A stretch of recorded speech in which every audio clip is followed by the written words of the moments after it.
Okay, I never know if we're rolling. Hello, this is David Bronstein, the king of late night TV and the producer of the hit reality show American Stripper, starring Ron Jeremy. American Stripper is like American Idol, but it's for strippers, and it's syndicated all over the United States and Canada. I'm sure you're a big fan, the two people that watch the show. Anyway, here's what's going on in Bronstein's world today.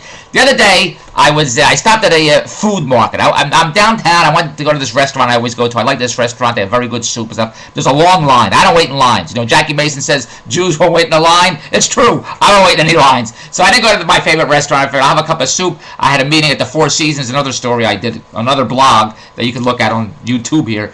But I went to this high-end food market.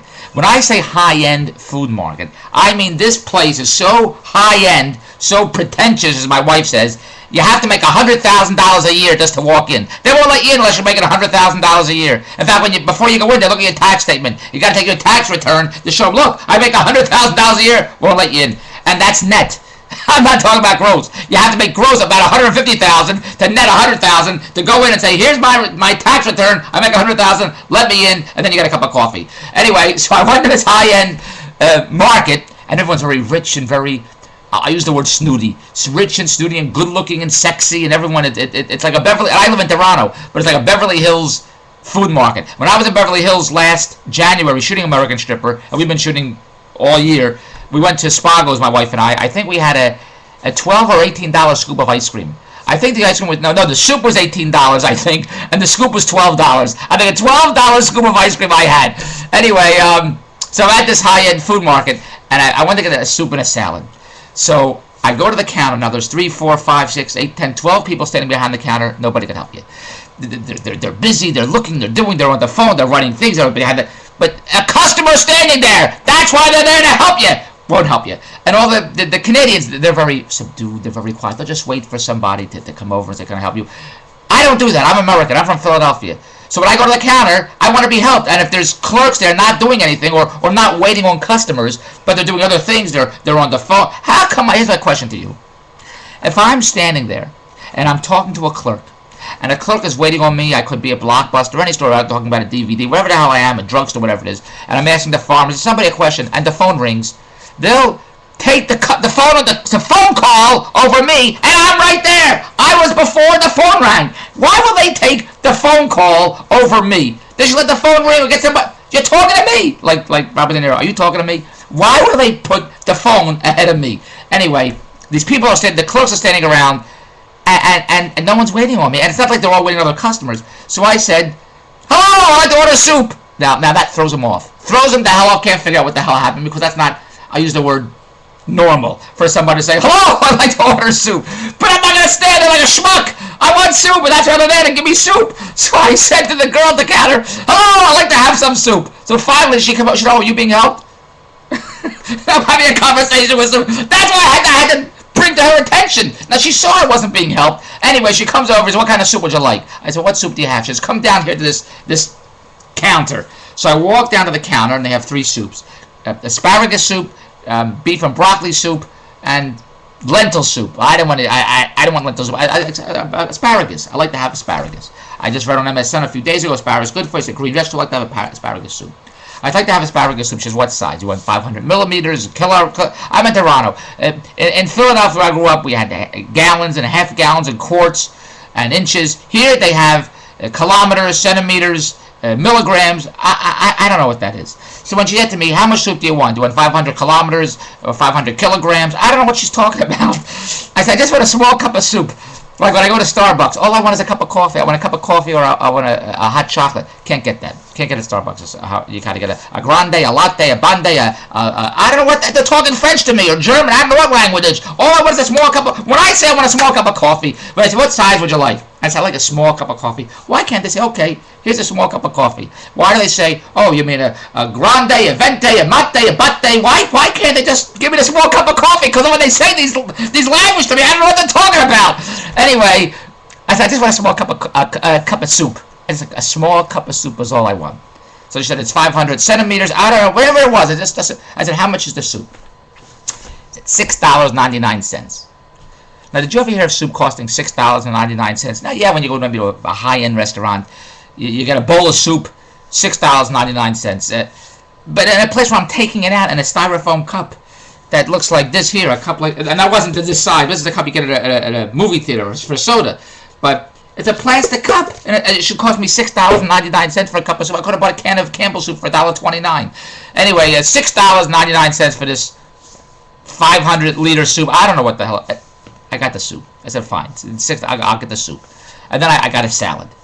So the salad was also $6.99. Anyway, I got soup and a salad, and a bottle of water cost me $17. $17 for soup, salad, and a cup and a bottle of water. And I don't mean a big bottle of water. I don't mean a gallon of water. I mean a small little bottle. I don't have it here. A small little bottle of water. I figured, all right, I'm in this beautiful high-end restaurant. It's very good food, excellent food. And I go to another restaurant where you can get a cup or a bowl of soup. Except they don't have cups or bowls. It's just one size. And if you say like a cup of soup, they give you a bowl and they put half of it in. That's what they do. Yeah, you go to a restaurant, you say, I like a cup of soup, they give you a cup with soup. You say, I want a bowl with soup, they give you a bowl with soup. Not this restaurant. In this restaurant, I say, I like the cup of soup, please. They bring you a bowl, and they put half of it in. That's the rest. This is my world. My world is like Larry David on Curb Your Enthusiasm. Everyone's hollering in the house. My world is like Larry David on Curb Your Enthusiasm. Every day it's like this. I couldn't write it. If Larry David's watching me, please get in touch with me, because my kid, Lauren, is a fabulous writer. My kid has come up with wonderful scenarios for Curb Your Enthusiasm. If any agents out there are listening to this blog, get in touch with me at davidbronstein.com, davidbronstein.com. He's a fabulous writer for Family Guy. Curb Your Enthusiasm, wonderful episodes he has down there. It's unbelievable. I'm going to do it myself. Anyway, I'm going to do my own show based on, he's my writer, my kid. He's 17, my kid is a writer. Anyway, so, what the hell am I talking about? So I get a cup of soup for $17. And I go to the counter, I get a little table there, I take off my jacket because it's freezing here in the scarf, and I take a sip of the soup. The soup was so salty, I thought I was drinking the Atlantic Ocean. That's how salty. I thought I was on the beach in Atlantic City. That's how salty the soup. I took. I think this can't be right. I took another sip. So salty, I thought it was at the Bible story where the two people turned into pillars of salt. That's how salty the soup was. I said, how can I eat this soup? How can a place like this, unless the girl who gave me the soup poured some salt in before she gave it to me, how can I have soup so salty? This asparagus soup, and I like asparagus soup, but I couldn't eat it. So I left my salad there, and I took the cup, and I went back to the counter, the deli counter, where there's 10, 12, 6, 24 people standing and not helping anybody. I went back to that counter, and I have the cup of soup in my hand.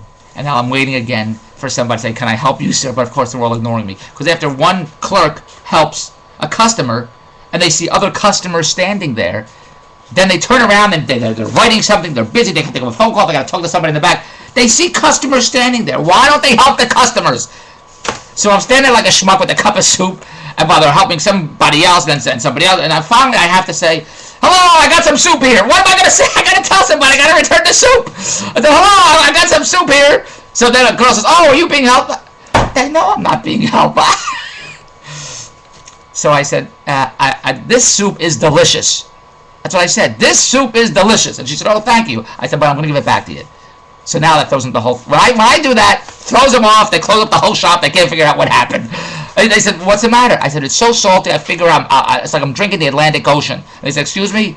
Now, they don't know what they're in Toronto. They don't know what the Atlantic Ocean is. If I talk about Lake Ontario, they know what I'm talking about. But the Lake Ontario isn't full of salt. It's full of shit. So they don't know what I'm talking about. So I have to say, the Atlantic Ocean is salty. And they said, excuse me? I said, this soup is very salty. I can't eat the soup.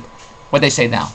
Come down to the other counter. What am I going to do at the other counter? I'm at this counter. Why can't I just say, I'm terribly sorry? Would you like your money back? Would you like another soup? No, I have to go to the other counter. So now I go back to the other counter. And she says, would you like another soup?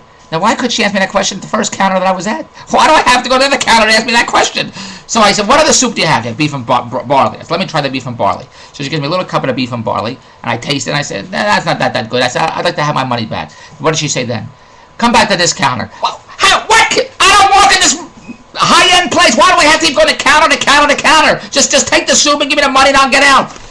So now I go down to the other counter. And what do I see at the other counter?